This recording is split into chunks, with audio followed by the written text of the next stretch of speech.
In Star Wars lore, one of the strangest aspects of galactic society is the fear and reverence given to the Hutts. When you take a look at one of them, you see almost nothing respectable. For the most part, they are greedy, utterly depraved, murderous thieves of a disgusting species that often becomes too lazy to even move on their own. And yet, for much of galactic history, they have been one of the most powerful forces in the galaxy. So, how did they get like this? How did a slovenly species like the Hutts build an empire so resilient that even the masters of the Force couldn't bring it down? In today's Holocron, we are going to document how the Hutts rose to prominence and how their unique civilization became almost entirely untouchable. The answer isn't a secret weapon or some forgotten power. It's a story of biology, economics, and a psychology so alien that it was resistant to the galaxy's grandest ideologies. To understand the Hutts, you must first understand where they came from. Our story begins long before the formation of the Republic. In the Legends continuity, the Hutt homeworld was a lush forest world known as Varl. What is known is that the ancient Hutts were a warrior race.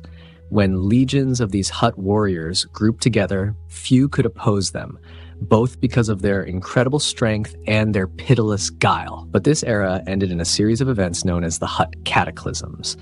While the exact cause is debated, some say it was a natural disaster, others believe the Hutts destroyed Varl themselves in a vicious civil war. The result was the same. Their homeworld was left a barren wasteland. From these ashes, a new Hutt philosophy was forged. They saw that open warfare, driven by glory and ideals, had led only to self-destruction. They began a cultural shift away from conquest and toward a new kind of power, economic domination. This philosophy was embodied in the Kajidic, the fundamental unit of Hutt society. A Kajidic is not just a clan. It's a sprawling criminal enterprise and a family business, rolled into one.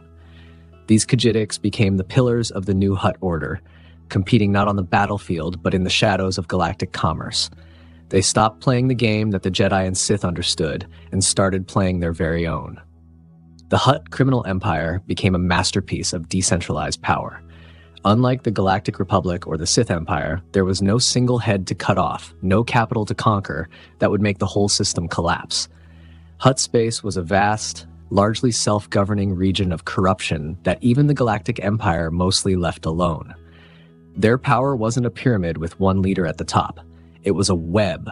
This web was woven from smuggling, slavery, spice trafficking, and extortion.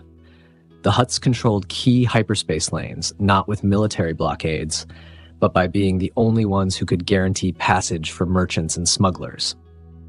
During conflicts like the Clone Wars, both the Republic and the Separatists found themselves needing to negotiate with the Hutts for access to the Outer Rim. A treaty with Jabba the Hutt, for example, granted the Republic passage through important routes after his son was rescued, a strategic win that was purely transactional. Their power was projected through layers of proxies.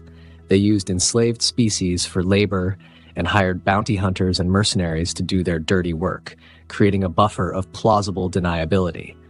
A Jedi Knight couldn't simply arrest a Hutt for a crime committed by a Rodian halfway across the galaxy. The Hutts were insulated. Attacking one Hutt might solve a local problem, but it wouldn't damage the system. In fact, the other Kajidics might thank you for removing a competitor. This structure made them a frustrating target for an organization like the Jedi Order, which operated on principles of direct justice. The most direct reason the Force seemed to falter against the Hutts lies in their unique physiology and psychology. Hutts are incredibly hardy. They have thick, leathery skin and are resistant to many poisons and diseases. They are also incredibly long-lived, with lifespans stretching for 1,000 years. A crime lord like Jabba was over 600 years old by the time of his death. He had seen countless heroes and villains come and go. To him, they were just fleeting problems. This biology also contributes to their notorious resistance to mental influence through the Force. While not absolutely immune, Hutts are famously difficult to manipulate. Their minds are often described as being alien, in a way that makes them poor targets for suggestion. When Luke Skywalker confronts Jabba in Return of the Jedi, he easily uses a mind trick on Bib Fortuna, but when he tries it on Jabba, the Hutt simply laughs, calls his majordomo a weak-minded fool, and declares, Your mind powers will not work on me, boy. This isn't just a biological quirk, it's deeply psychological. The Jedi mind trick works on the weak-minded. A Hutt's mind, however, is a fortress built on a foundation of pure, unadulterated greed. It's anchored in a single question: what's in it for me? You cannot intimidate a being whose every thought is a cold calculation of risk versus reward. You cannot bribe them with ideals when their only ideal is profit. Their minds aren't weak, like a stormtrooper's. They are stubbornly focused on a reality that the Force doesn't easily touch. The Hutt's resilience is proven time and again.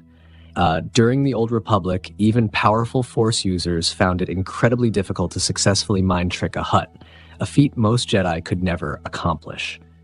Later, during the Great Galactic War detailed in Legends, the Sith Empire often found it more practical to negotiate with, or simply go around, Hutt space.